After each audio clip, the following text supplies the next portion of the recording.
Recording in progress. Que, Excelente, chico. que Pues prenda nada, la cámara Guilla y que la prenda, préndela, Guille. Tú también, Rola, Michael. prestas camaritas. Estamos en confianza. Somos... Ahorita lo prendo, me iré a colocar una camisa. ¿Qué? Se va a poner una camisa. Ah, muy bien, Michael. Gracias por prender tu camarita. El día de hoy vamos, híjole, va a ser una clase muy importante porque vamos a sanar a nuestro niño interior. Pero normalmente la mayoría de las personas se enfocan en sanar el niño interior, nada más experimentando otra vez lo que dolió. Esta parte de cómo pues tuvimos ciertas situaciones y pues el punto es que no nada más se trata de recordar el dolor. Puede ser útil observar lo que pasó, pero no siempre es suficiente. Es entender que en temas de la investigación psicológica y el desarrollo, esta teoría del apego, la memoria, esta neuroplasticidad ahora apunta a que el cambio ocurre cuando la persona ahora vive una nueva experiencia emocional, o sea, corregimos. Les he dicho en ocasiones anteriores que cada vez que meditamos, editamos nuestra vida, ¿no? Entonces, no solamente es recordar esta parte de lo que se vivió, de lo que experimenté una vez, sino de cómo dejar de reaccionar desde una herida, ¿ok? Y empezar a vivir desde un adulto consciente en temas de nuestras emociones, ¿ok? Es importante también entender que todos vivimos un pasado, todos tenemos una historia. Ya decíamos que dos gemelos idénticos o cuántos hermanos tuviste tú en tu vida y pues en realidad cada quien interpretó cierta situación aunque la hayan vivido al mismo tiempo de una manera totalmente diferente. Cuando hay eventos catastróficos en el mundo, cada ser humano lo vive de una manera diferente. Cada ser humano lo recuerda de una manera diferente. Entonces, debe ahora un sistema nervioso que experimentes por primera vez lo que necesitaste cuando eras un niño, cuando eras una niña. Mira, Michael nomás nos hizo trampa, prendió tantito la cámara y luego la volvió a apagar. Bien. Entonces, vamos a empezar a trabajar, porque vamos a trabajar y sí necesito que escriban, por favor. Es importante que empecemos a escribir y vamos a preguntarnos primero que nada, ¿qué pasó? ¿Qué pasó en tu infancia?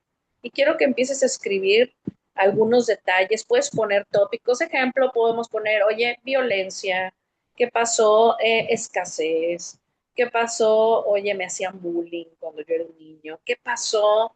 Pues bueno, aprendí a defenderme, porque me golpeaban en la escuela o sentí mucha violencia, ¿ok? Vamos a dar unos 3 minutitos para escribir eso. ¿Qué pasó? Mientras déjame ver si por aquí puedo compartir música.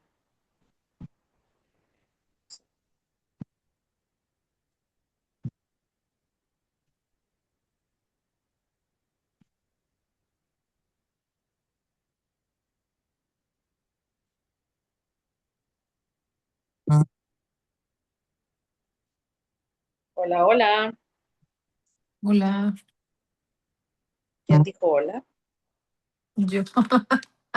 Ah, tú.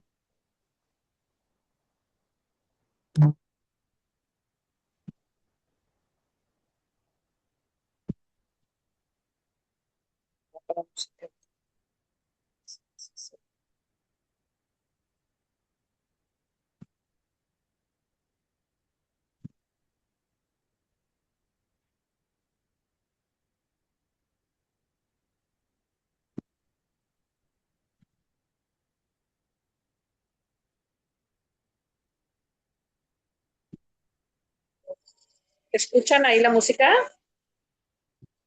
No, ¿No?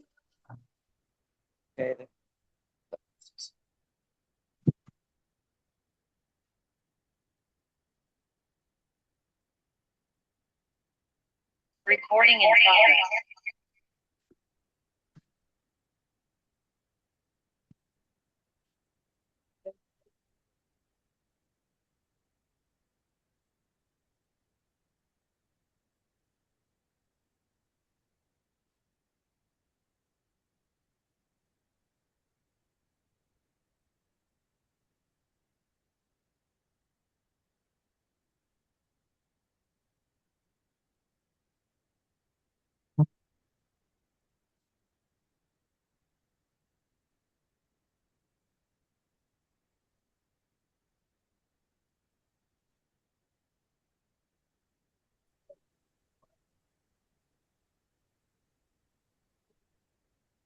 Listo.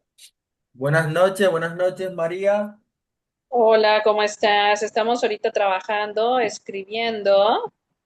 Ok. ¿Qué fue lo que pasó?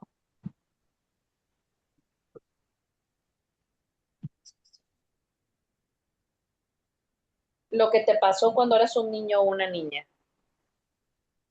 Muy bien. ¿ok? Sí.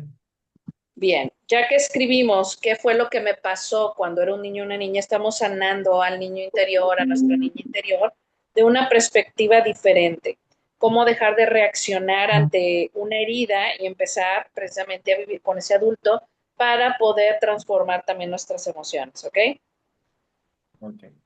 Ahora, ya que escribieron qué me pasó, ahora vamos a escribir qué significado le di a eso que me pasó, qué representó para mí.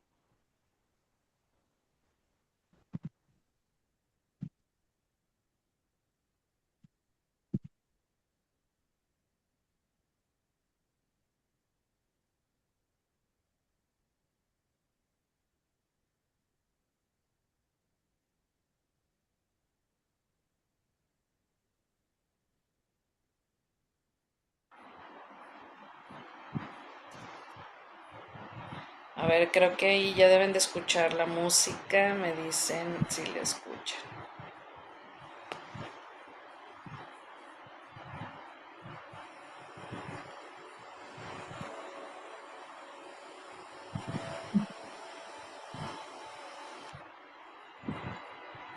¿Ahí escuchan? Sí. ¿Sí? Excelente.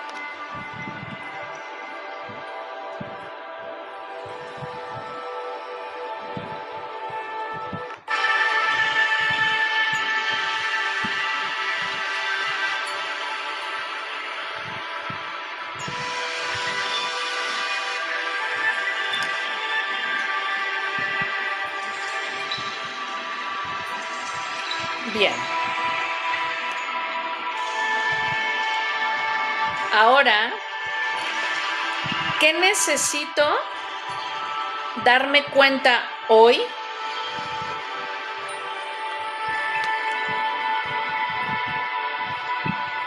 Que en su momento, por la inmadurez o por la baja conciencia que tenía como niño, como niña, no lo pude ver. Ejemplo, yo viví violencia en mi casa y mi papá golpeó a mi mamá muchas veces al grado de que hasta le sacó una vez una pistola. Yo durante muchos años castigué, enjuicié a mi papá y lo que pasó en esa situación, la violencia.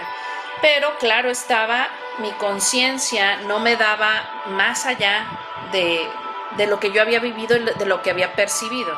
Ahora como adulto y ahora que me dedico a esto, pues me doy cuenta que sin justificar las acciones de mi papá, lo que pasó en esa ocasión no era algo en contra mía, sino fue su baja conciencia, también su mala educación, que venía de una familia muy humilde, muy pobre, y que aparte también fue golpeado, lastimado por sus papás y todo eso. Entonces él tenía una historia, una baja conciencia de la cual pues nunca tuvo un psicólogo, no tuvo la oportunidad de poder gestionar sus emociones y entonces empiezo a verlo desde otra perspectiva, no justificando la acción, pero sí entendiendo como adulto que no era algo en contra mía, sino fue su baja conciencia. ¿Qué pasa con esto?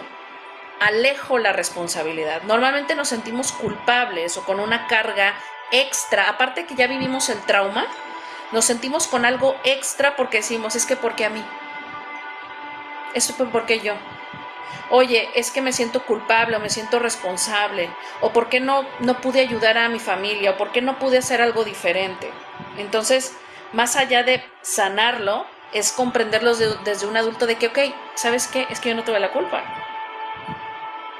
Sí, circunstancialmente nací en un hogar con una persona con una baja conciencia, pero es como si hubiera nacido a lo mejor en Japón, o si hubiera nacido a lo mejor en Irak, o si hubiera nacido en Colombia. Entonces fue algo circunstancial y entender eso baja la carga emocional de aquella experiencia que vivimos, ¿ok? ¿Sí me explico con eso? Bien, anótenlo. Es importante que lo anoten, porque recuerden, si nada más lo trabajo a nivel mental, tenemos más de 70,000 pensamientos al día. Entonces tu cerebro muy difícilmente marca la diferencia, ¿ok? Doy unos minutitos. ¿Sí se me escucha bien a mí? Sí. Ok. ¿Dónde están los demás que no los veo? No han prendido la cámara. ¿No han prendido la cámara? Prendan la cámara, chicos. Gracias, Rolando. ¿Ves? Ahí estás hasta con tu no sé por qué no prenden la cámara. La risa que le da. Bien. Recuerden aquí algo bien importante. El problema no fue únicamente lo que ocurrió, sino la identidad que empiezas a construir alrededor de eso. Ejemplo, yo empecé a construir una identidad de defensa. Yo me defendía de todo y de todos, hasta de lo que no me estaba atacando a mí. O sea, era todo de que, ¿qué? ¿A mí qué? O sea, tú, que nadie te pela, tú ve y siéntate allá. Entonces, ¿cómo vas creando una identidad? O de miedo, ¿no? El miedoso, el de, ay, no, me tengo que cuidar de todo y de todos, pensando que el universo conspira en mi contra, ¿no? Bien.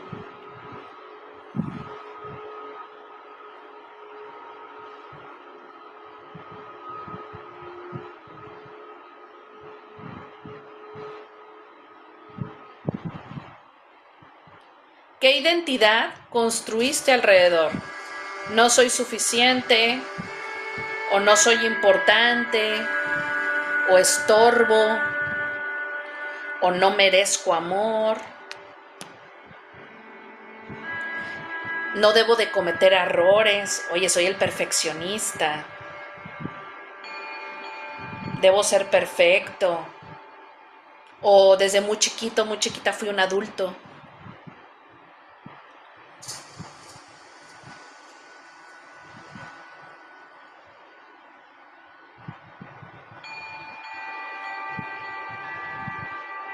Bien. Esto del niño interior a veces se confunde porque suena como muy temas esotéricos o cosas, pero no, la realidad es un concepto psicológico donde nuestro cerebro, estamos hablando de los recuerdos, la memoria, ¿ok? Este concepto psicológico habla de cómo nuestra memoria guarda recuerdos de dos maneras. Fíjense esto que es bien importante. Memoria explícita y memoria implícita. Explícita, lo que recuerdas. Que ojo, aquí también es bien importante. Se ha descubierto que muchas de las cosas que tú recuerdas en realidad no son fiables al 100%. Son pedazos nada más de ciertas cosas que viviste y que curiosamente, o más bien, más curiosamente, lo más seguro es que hayas amplificado. ¿Ok? De hecho, si tú te fijas, cuando todavía ahorita de adultos, es muy curioso porque cuando pasa un siniestro o un choque y a varias personas les empiezan a platicar, de hecho hace poco me estaba acordando que una persona tuvo un accidente y yo fui a ayudarlos. Había 5 personas dentro del carro y las 5 personas contaban cosas totalmente diferentes y de una emocionalidad totalmente diferente. Y era increíble cómo los 5 estaban adentro del carro, vivieron exactamente lo mismo, pero unos recordaban una cosa y otros otra. Unos decían que el carro era de una forma, el otros decían de otra cosa y estaban seguros de hacerlo. Y de verdad sí existe un estudio donde hay personas que afirman con una seguridad enorme de que sí, así fueron las cosas, pero la verdad es que no fueron así. En realidad muchas de las cosas que tú recuerdas son nada más como rompecabezas o pedacitos de lo que pasó en esa ocasión.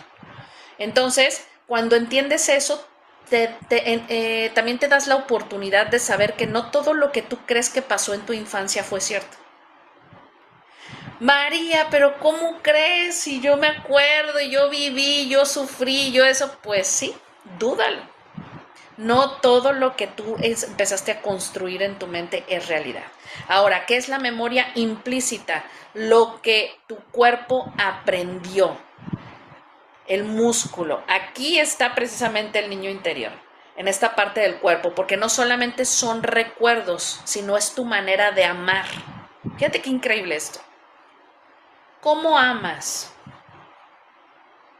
¿Cómo amas tú a las personas? ¿Al cuánto tiempo te permites amar a alguien? ¿Qué tanto desconfías para abrirle la puerta por primera vez a una amistad, a una pareja?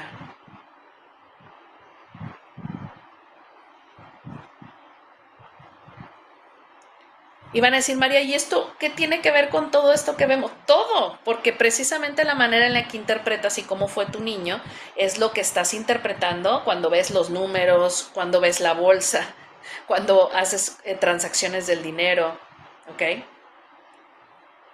Ahora, ¿cómo aprendiste a poner límites? ¿A golpes? ¿A gritos? ¿Alejándote? ¿Huyendo? ¿Cómo pones los límites cómo los aprendiste como niño, como niña?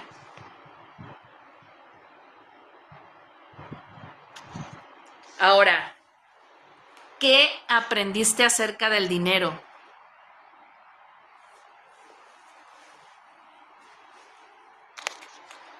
¿Qué aprendiste acerca de ganar dinero?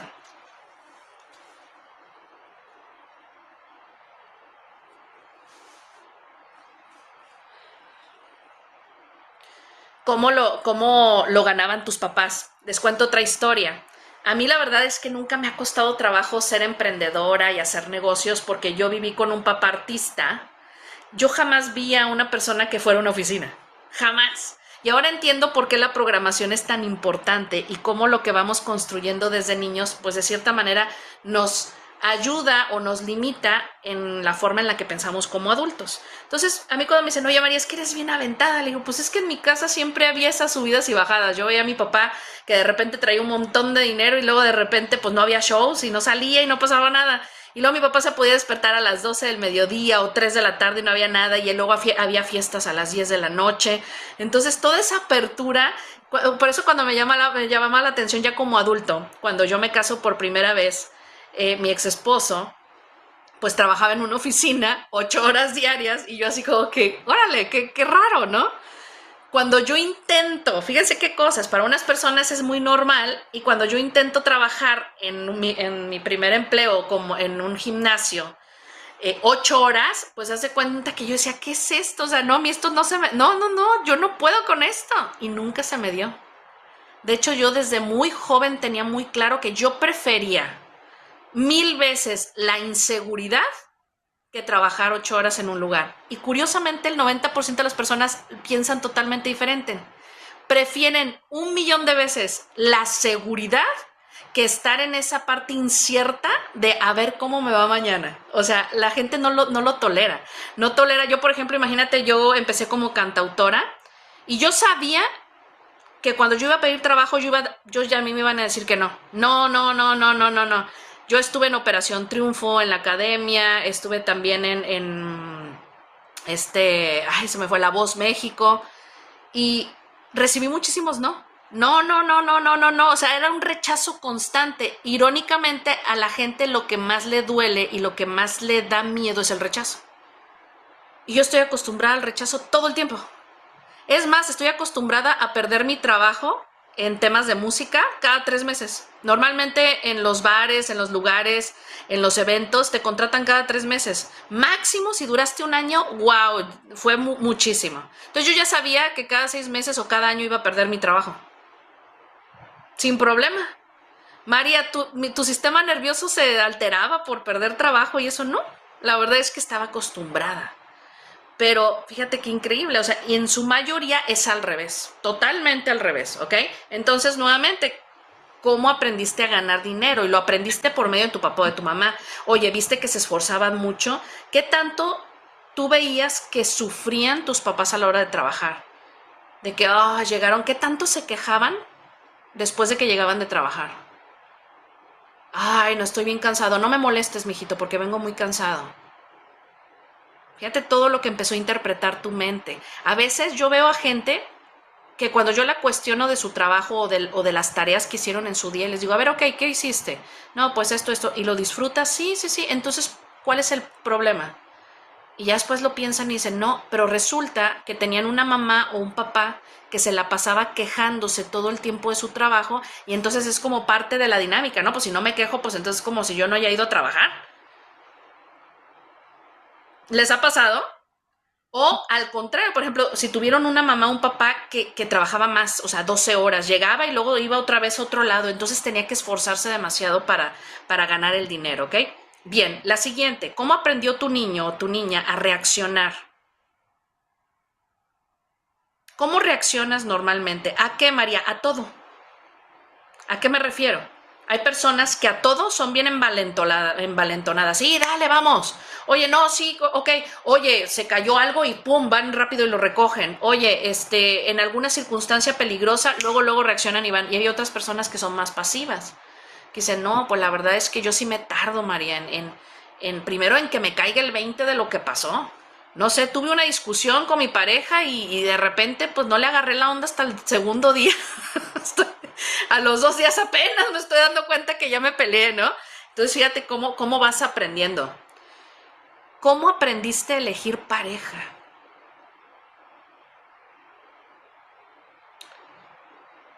¿Qué tipo de pareja? O nomás la que se te atravesó en el camino, ¿no? No, pues me encanta porque contamos historias normalmente de que, oye, ¿cómo han sido tus parejas? Pues circunstanciales. La realidad, ¿cuántas veces, y yo me incluyo, nuestras parejas fueron circunstanciales? Oye, fui a una fiesta y pues mi amigo me presentó un amigo y pues ahí más o menos platicamos y luego salimos y luego resulta que nos dimos un beso y luego ya no sé en qué momento ya terminamos hasta casados. ¿En qué momento? Dices, a ver, realmente, ¿desde dónde estás eligiendo pareja? ¿Qué tipo de parejas has elegido? ¿A la persona que te cuida? ¿O a la persona que tú tienes que cuidar? Porque, ojo, fíjate qué curioso lo que es nuestro niño interior. Cuando no recibimos ese afecto, podemos sesgarlo de dos formas, cuando no nos cuidaron lo suficiente. O pedimos a alguien que nos cuide y nos comportamos como un niño o una niña, o nosotros somos la mamá o el papá de la pareja. Pregúntate, ¿tú eres la mamá o el papá de tu pareja? ¿O eres la hija o el hijo de tu pareja? ¿O realmente te comportas como pareja? Y vamos a hacer un ejercicio que me encanta. Cierren sus ojos. Y pregúntate, la última pareja que tuviste o la que tienes, ¿cómo la veías? ¿Cómo te imaginas que la ves? ¿Hacia arriba? ¿Hacia abajo? ¿O al igual que tú?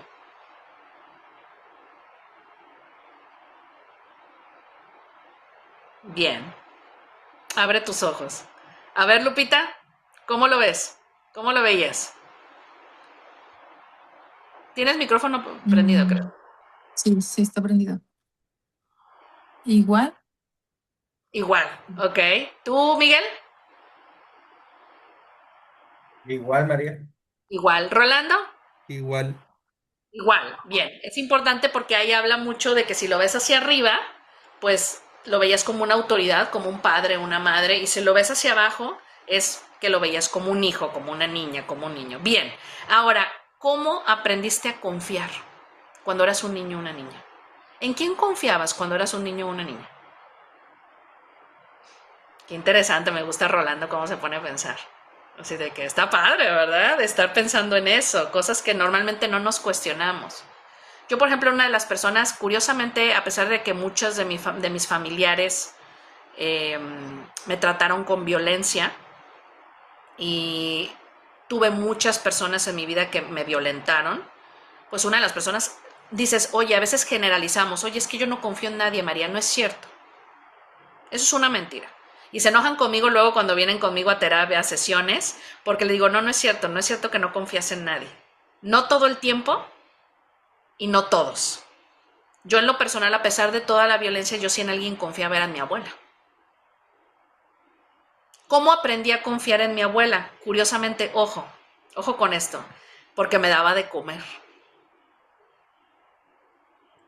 Ella se sentaba y me hacía mi licuadito de plátano, mis panes tostados franceses. Fíjense qué curioso. Hay personas que aprendieron a amar y a confiar por medio de, ya han escuchado lo de los 5 lenguajes del amor, ¿no?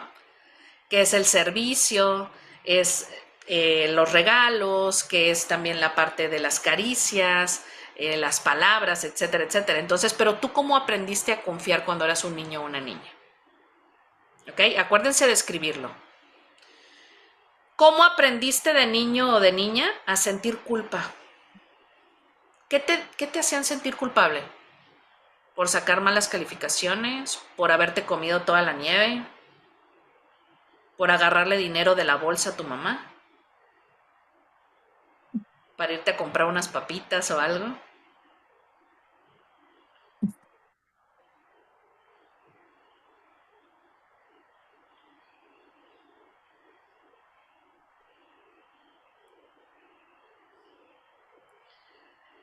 Esto último es, ¿qué te enseñaron a hablar y qué te enseñaron a callar?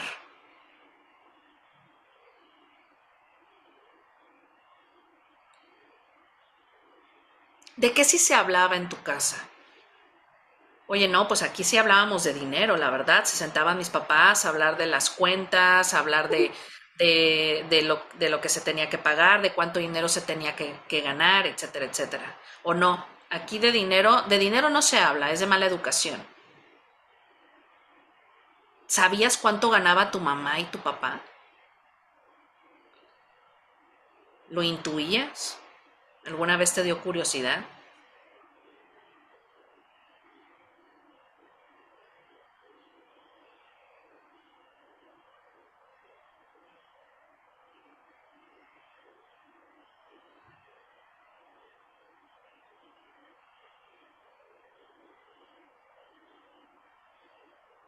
Bien, ahora que te estás haciendo estas preguntas y que estamos ahora sí que escarbando en tu memoria, es ¿dónde aparece más tu niño interior? Y quiero que completes la frase, ¿ok?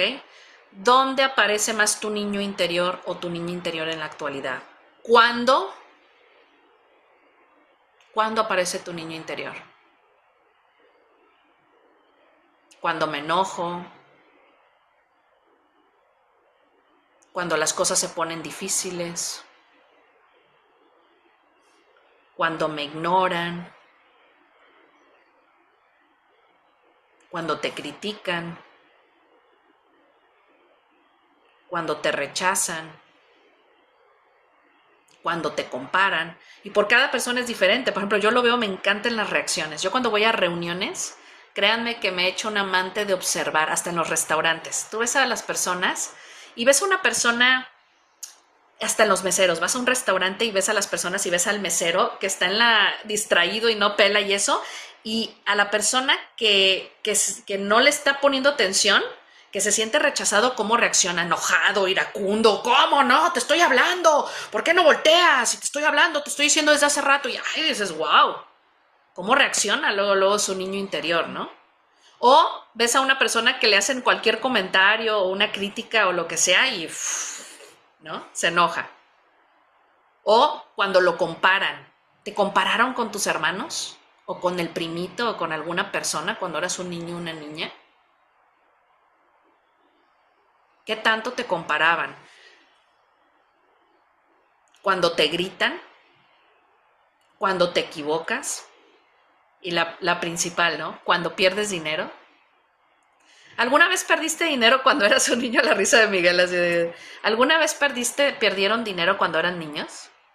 ¿Se acuerdan de algún evento que hayan perdido dinero? ¿No? ¿Se les haya caído algo? Sí, Miguel, a ver, cuéntame, Miguel. En la escuela jugábamos mucho a la monedita con la merienda. Como que el que la monedita quedaba cerca, el otro perdía la merienda. Así jugábamos en el recreo. Bien, bien. ¿Y cómo te sentías cuando perdías?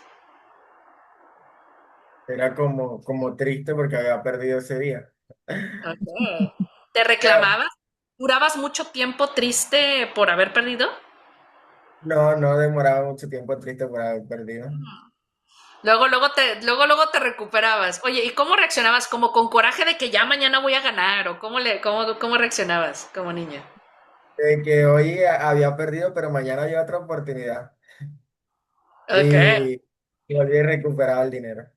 bien. Gracias, Miguel. Cuando se equivocaban o cuando estaban chiquitos y se caían o algo les pasaba, ¿cómo reaccionaban? Porque se fijan, hay niños y si tienen hijos, está el niño el que luego, ¿no? Se va y se rompe toda la boca con la bicicleta y luego se levanta como si nada y tú apenas, mijito, espérate, déjame te limpio y el otro ya se fue a jugar y todo raspado y todo rasguñado y dice, no, hombre, yo así me voy. Y está el otro que apenas si se rasguña y se la pasa tirado llorando, haciendo un drama enorme en el suelo de, ¡ah! ¿No? Fíjate cómo desde niños o niñas estamos de cierta manera ya con un patrón de conducta, ¿no? Bien. Ahora, ¿qué necesita realmente ese niño o esa niña que ahora está instalado en ese adulto que tú eres ahora? ¿Ok? ¿Qué necesitabas? Escribe por lo menos 5 cosas.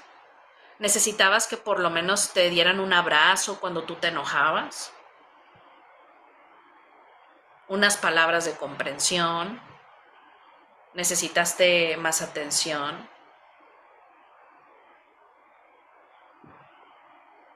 O a lo mejor más comprensión, que no fueran tan exigentes contigo.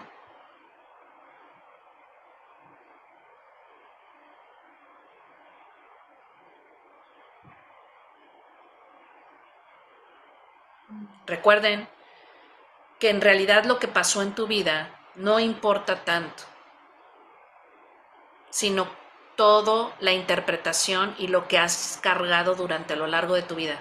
Me encantó cuando una vez en terapia me dijo la psicóloga, ¿sí sabes que eso que tú cada vez que lo recuerdas y lo platicas y todo eso pasó nada más una sola vez en tu vida? Y yo, ok. Y le decía yo, pero ¿cómo? Si me golpearon varias veces. Me dice, sí, pero cada vez fue una sola vez. Solamente que tú, imagínate, lo estás multiplicando por cada vez que lo recuerdas. ¿Cómo lo estás recordando? Ahora la pregunta, ¿para qué lo recuerdas? ¿Para lastimarte o para sanarte? Y aquí es bien importante cubrir la necesidad no cubierta. Las necesidades emocionales, ahí te va todo lo que un niño, ustedes ya apuntaron lo que ustedes necesitaban, ¿verdad? Pero lo que un niño necesita en temas de esta parte del apego de cualquier ser humano, de cualquier animalito, es primero que nada seguridad. Todo niño necesita seguridad. Mi pregunta es, ahorita, ¿qué tanta seguridad sientes tú? ¿Qué tanta seguridad te das tú a ti? ¿En qué sentido? Oye, ¿tienes un techo? ¿Puedes descansar a gusto sin miedo a que te vaya a comer un lobo o que se metan a tu casa? ¿Por qué es tan importante eso? Fíjate, porque por ejemplo en los lugares donde hay alto índice de violencia o si vives en un lugar de alto índice de violencia, una de las cosas que altera tu sistema nervioso y activa a tu niño interior, pues es precisamente saber que estás en un lugar que no sabes si te van a asaltar o si se van a meter a robar a tu casa. ¿Estamos de acuerdo? ¿Qué tanta seguridad sientes cuando sales de tu casa? Irónicamente, aunque hay lugares inciertos y lugares con un alto índice de violencia, curiosamente estamos en una era de lo más seguro de toda la era del universo, del mundo, desde que existimos. Jamás hemos tenido tanta seguridad. Oye, pero María, en mi cuadra asaltan, y en mi cuadra, pues con todo y eso, créeme que el índice de mortalidad y el índice de seguridad que tenemos ahora es enorme. ¿Te imaginas antes de verdad? Si no era una enfermedad, era un animal, si no eran personas, antes literalmente no había leyes. Cualquiera te podía quitar lo que tú tuvieras y no pasaba nada. Se metían a tu casa y te podían llegar ahora sí que diferentes bandas o gente de donde fuera. Había un índice de violencia muy grande. 2, protección. ¿Qué tanto tuviste protección de niño o de niña? ¿Y qué tanto te la das tú a ti ahora? ¿Qué tanto te proteges? ¿Cómo me protejo ahora como adulto? Poniendo límites. ¿Qué tanto te proteges, por ejemplo, de un grito o una violencia con alguna persona de allá afuera? ¿Cómo te proteges? Consuelo. ¿Qué tanto consuelo? Fíjate que es tan importante entender que dentro del trauma, lo más doloroso del trauma que viviste de niño no fue lo que te pasó, sino cómo las personas te consolaron ante lo que pasó. Ejemplo, te voy a poner un ejemplo. Imagínate que tú chocaste a lo mejor de adolescente o tuviste un accidente o rompiste algo, rompiste un vaso, una taza y tu mamá llega o tu papá llega y te dice, mi amor, no te preocupes, a ver, lo limpiamos, no pasa nada, vamos a agarrarlo, oye, te cortaste, sí, vamos a curarte, vamos a llevarte al doctor, te dan un abrazo, un apapacho y listo. Sí, a lo mejor te asustaste, pero hubo un consuelo. ¿Qué tanto te consolaron con tus errores cuando eras un niño o una niña? ¿Qué tanto te consuelas tú ahora como adulto cuando te equivocas? Porque normalmente es, qué mal, cómo es posible, cómo lo hiciste, o sea, ¿qué tanto te consuelas? Ahora imagínate una persona, igual un niño, una niña, que se equivocó o chocó o rompió algo. Bueno, un niño no maneja, pero un adolescente sí.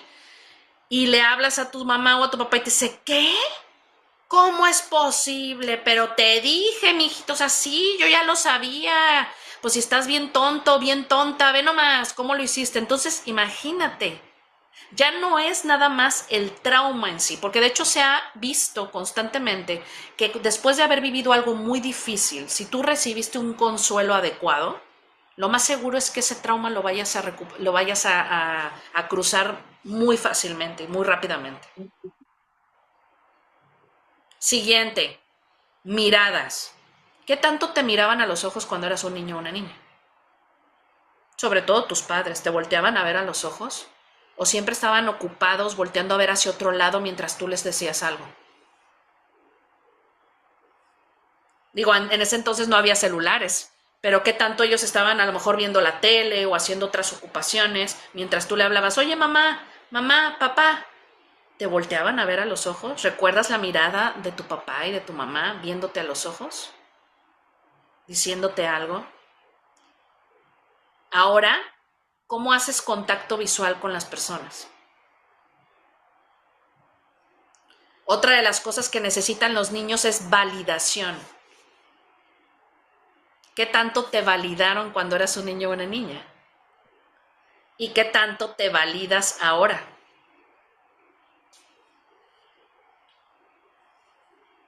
A ver, ¿cómo vamos? ¿Cómo va? Los veo bien pensativos, ¿eh? Cuéntame, Lupita, ¿qué tanto estás pensando? Pues todo lo que dices, o sea, te remontas a aquellos años. Y sí, la verdad que mis papás siempre estaban ocupados. Bien, ojo ahí. Fíjate cómo eres ahora tú como adulto. Igual. Siempre estás ocupada. Qué cosas, ¿no?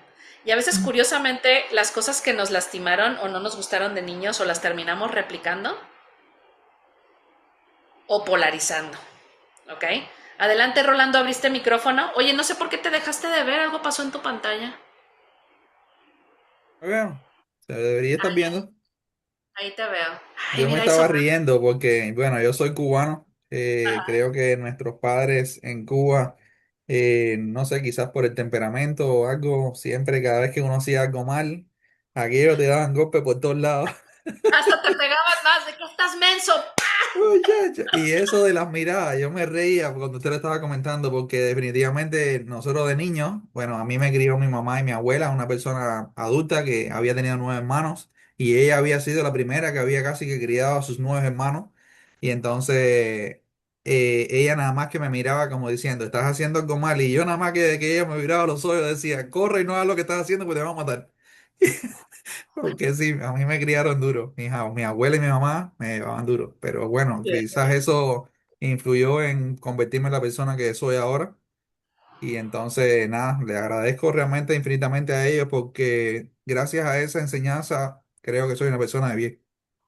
Gracias, Rolando. Qué interesante esto que dices. Fíjate que curiosamente, yo sí escucho mucho este tema de, fíjate cómo hay generaciones, nuestra generación, nuestros papás fueron muy duros. De hecho, le platicaba el otro día a una persona que cuando yo en las canchas de fútbol, en las generaciones de la 97, 98, 96, cuando tú entrenabas era muy común de que te dieran unos zapes y te gritaran, y te insultaran, ¿no? O sea, de que estás bien baboso y órale y córrele baboso y no sé qué. Y los papás, sí, regáñelo, se lo merece y no sé qué tanto, ¿no? Y dices, wow, o sea, qué increíble. Pero después entraron las nuevas generaciones y una vez un papá casi nos demanda.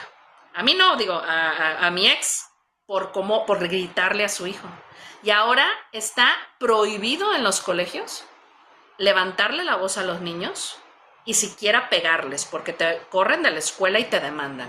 Fíjate cómo a nivel sociocultural, cómo ha cambiado. Ojo, ahora, de hecho dicen que nosotros somos la generación de los papás que nos golpearon y los hijos que nos maltratan.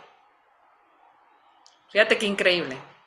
Entonces somos una generación muy golpeada, porque nos invalidaban nuestros padres y ahora nos invalidan nuestros hijos, porque para nuestros hijos somos unos idiotas. Digo, yo para mis hijos soy, ay, mamá, pobrecita, ¿no? O sea, digo, qué increíble, le digo, tanta gente que me respeta y le gustan mis clases y mis hijos me mandan, pero mucha la fregada. Y dices, ¿cómo es posible? Qué increíble.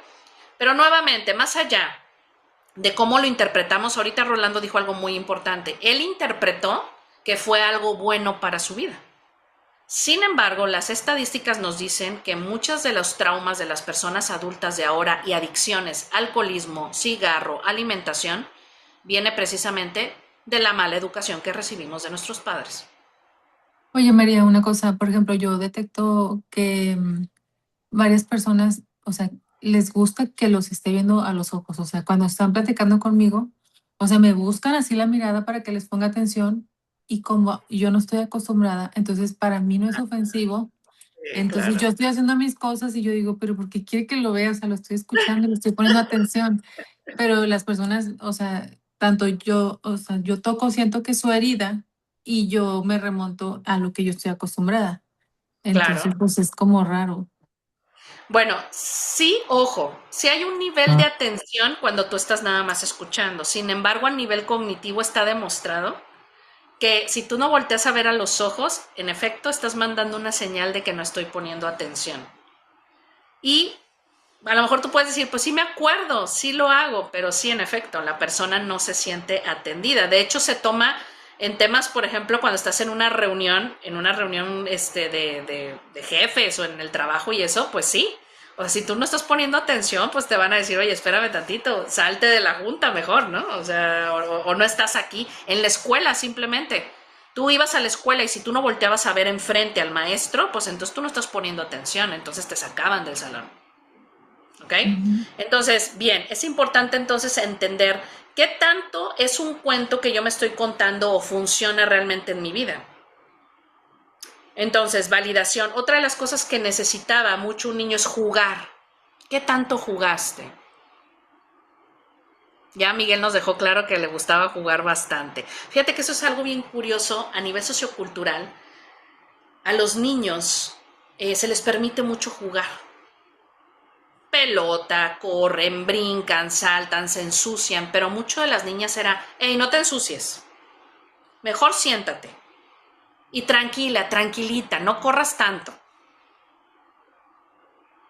Pasa muy seguido en temas de las mujeres. Yo me acuerdo, yo fui muy rebelde, yo fui una niña que jugó básquetbol, jugué atletismo, o sea, yo era muy, para mi mamá me decía, es que tú no eres tan femenina, pues no, yo era más de jugar, pero fíjate qué irónico, no se trataba que fuera femenina o no, sino simplemente que a mí me gustaba también esta parte del juego, de correr.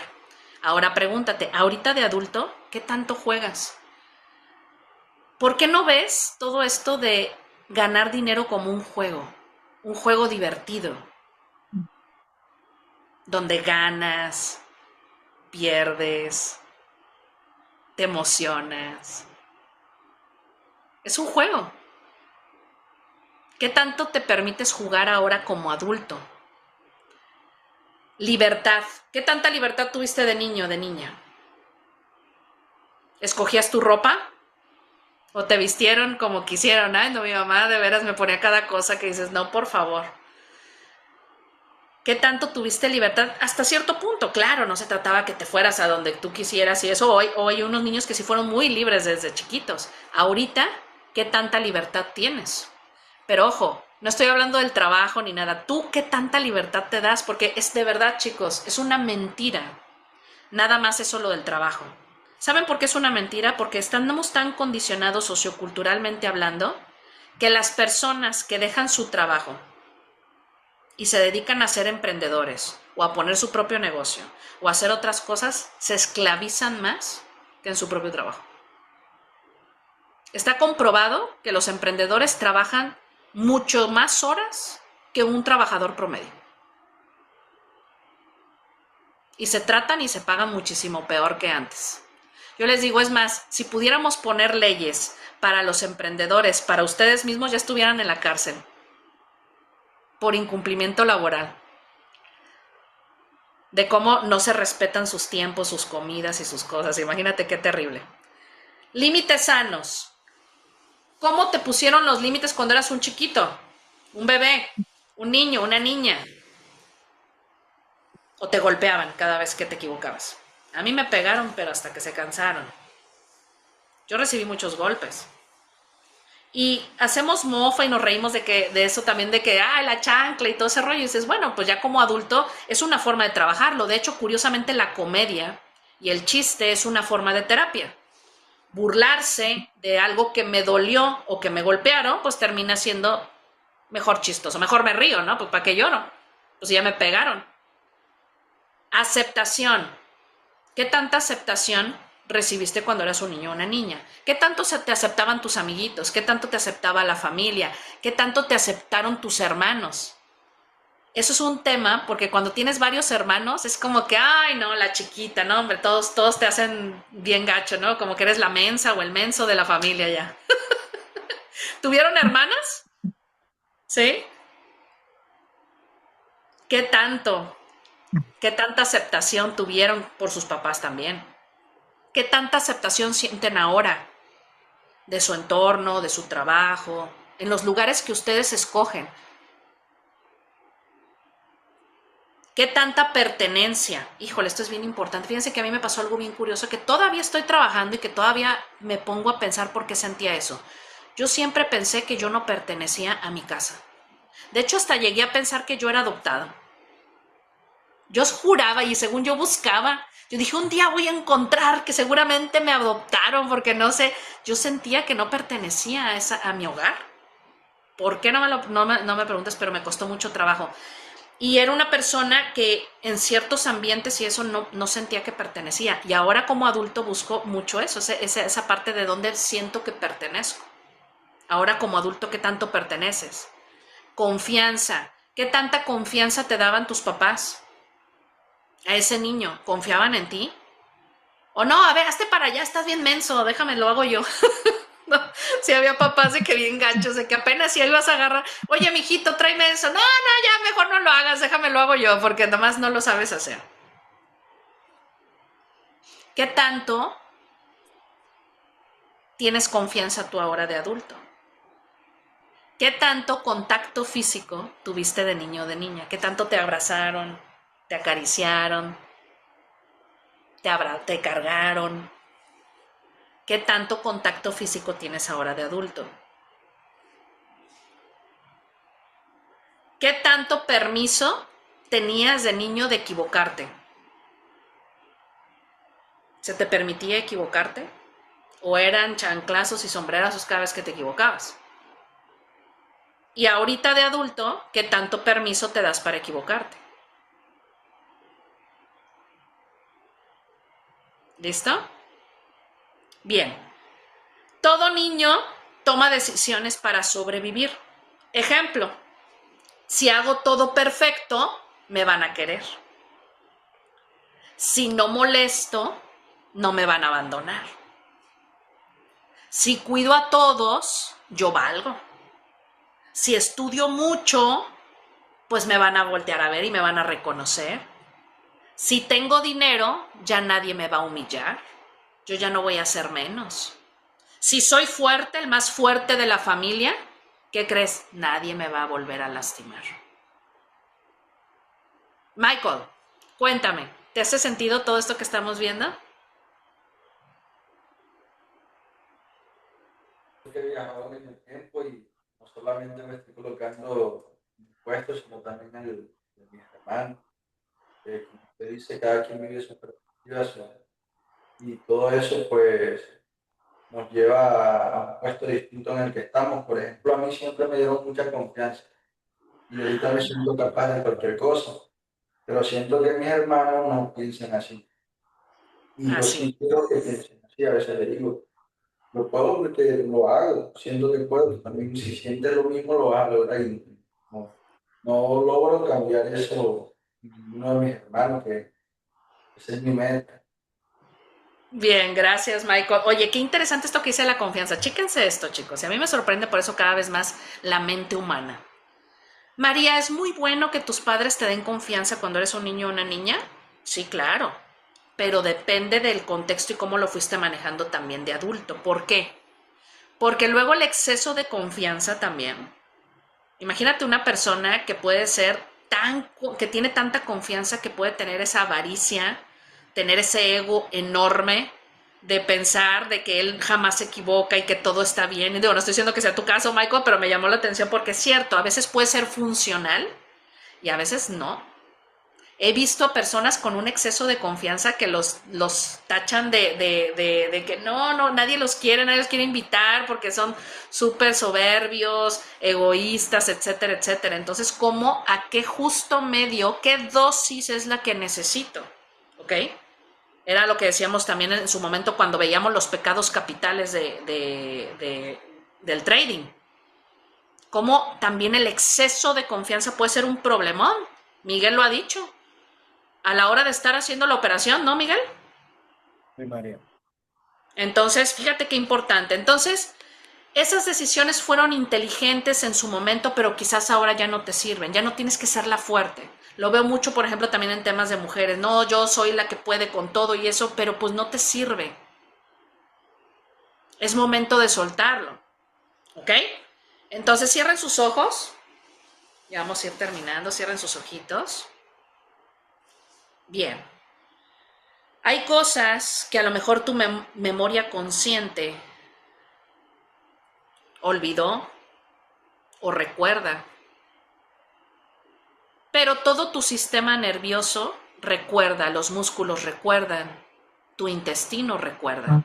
Cada vez que tú sentías miedo o cada vez que tú sentías una situación en tu casa o que faltaba dinero, a lo mejor tu intestino, tu estómago se apretaba o tu corazón empezaba a palpitar rápidamente. Por eso a lo mejor tú dices, ya solté, ya perdoné, y aún así tu cuerpo sigue viviendo como si estuviera en ese peligro. ¿Ok? Bien. Ahora, piensa, ¿qué cambiarías ¿Qué diálogo y qué le vas a decir a ese niño o esa niña? Respira profundo. Eso es.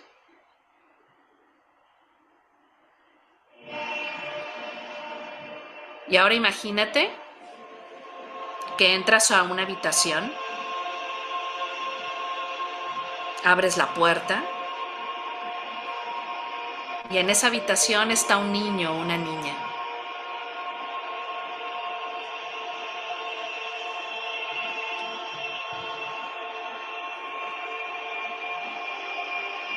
Siéntate al lado de ese niño o esa niña y escucha qué es lo que te tiene que decir.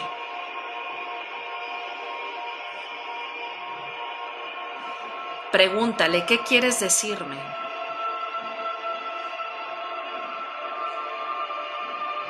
Ese niño o esa niña a lo mejor te responde que tiene miedo o que está cansado o que está cansada. Ahora pregúntale qué necesita.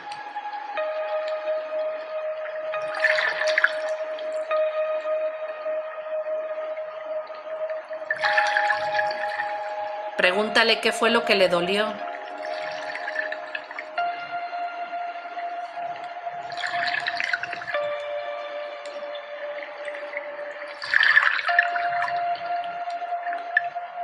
Ahora tú dile a él o a ella, siempre esperé. ¿Qué esperabas?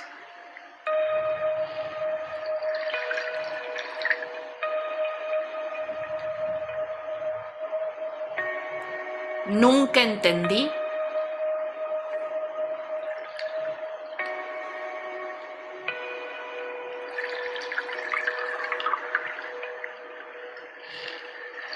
Eso es. Y ahora hazle una promesa a ese niño o esa niña. No permitiré que vuelvas a sentir humillación. Voy a defenderte. Ya puedes descansar.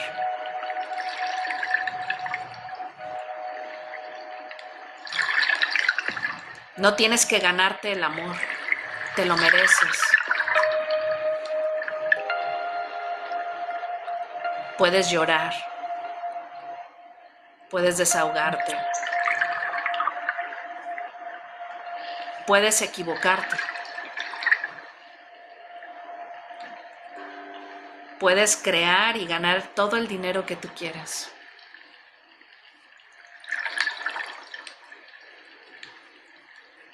Agarra a ese niño o esa niña de la mano y dile, no puedo regresar el pasado, pero sí puedo agarrar estos recursos para mi presente. Ahora aparece un puente, imagina un puente, y de un lado está ese niño o esa niña, y del otro lado está el adulto.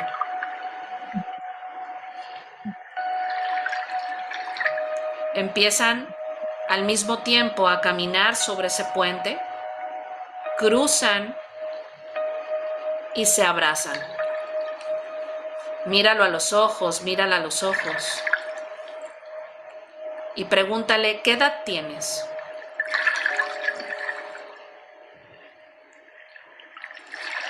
Quiero volver a saber qué necesitas. Me importa tanto lo que tú necesitas.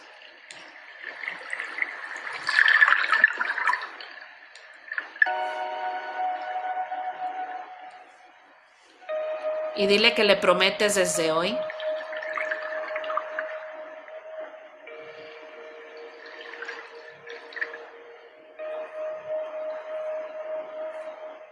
ahora te das cuenta que no puedes sanar cambiando una historia o porque tus padres cambien o no cambien, sino porque ahora aprendes a convertirte en un adulto que necesitas.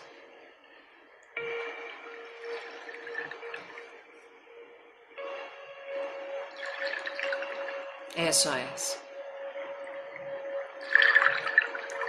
Despídete de ese niño, de esa niña. El niño y tu niña interior necesita que el adulto que eres hoy se haga responsable.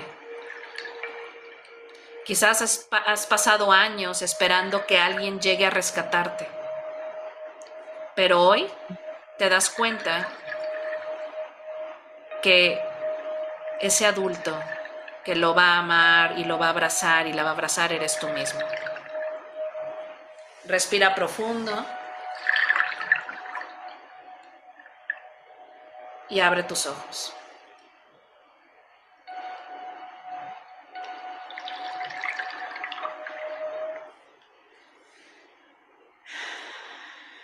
¿Cómo se les hizo el ejercicio? Cuéntame, Lupita, como María, ¿cómo te sentiste? Es sanador. ¿Qué Me emoción sentí fue la que más empezaste a sentir o dónde sentiste en tu cuerpo? en el pecho. En el pecho, ok. Miguel, ¿cómo te sentiste? Muy bien, María. Mucha paz. Bien. Rolando, Y es lo que dice Lupita, es sanador y realmente se siente mucha paz. Es como si encontraras a ese niño del pasado que realmente se va a convertir entonces en el futuro que eres. bien. Michael, Sienta muy bien, mucha tranquilidad. excelente, gracias Michael. Y bueno, a los que están ahí con su camarita apagada, luego me dicen también, ahí déjame veo, dice, no, Rolando dice, ahí decía no, pero bueno, y luego me dicen Elizabeth, Guillermo, Michelle y Sandy, ¿cómo se sintieron? Muchísimas gracias, chicos. Este video pues queda grabado, de verdad. Sigan, de ahora en adelante, cada vez que reaccionen y vean algo del tema del dinero, observen qué hay de ahí de ese niño, de esto que hicieron, porque lo van a hacer consciente constantemente. No sé si quieren agregar algo más, Miguel. Muchas gracias, María. Fue una sesión maravillosa. Bueno, fue muy, muy buena. Era lo que nos falta, era como el anillo para completar estas clases, porque fueron muy bonitas y de mucho crecimiento. Muchas gracias, María. Eres una crack. Gracias, Miguel. Rolando, adelante, ¿ibas a comentar algo? Espectaculares como siempre, no deja de sorprenderme cada vez que damos una clase nueva. Muchas gracias por todo. Excelente, chicos. Cuídense mucho y nos vemos pronto. Bye bye. Te amamos. Bendiciones. Bendiciones.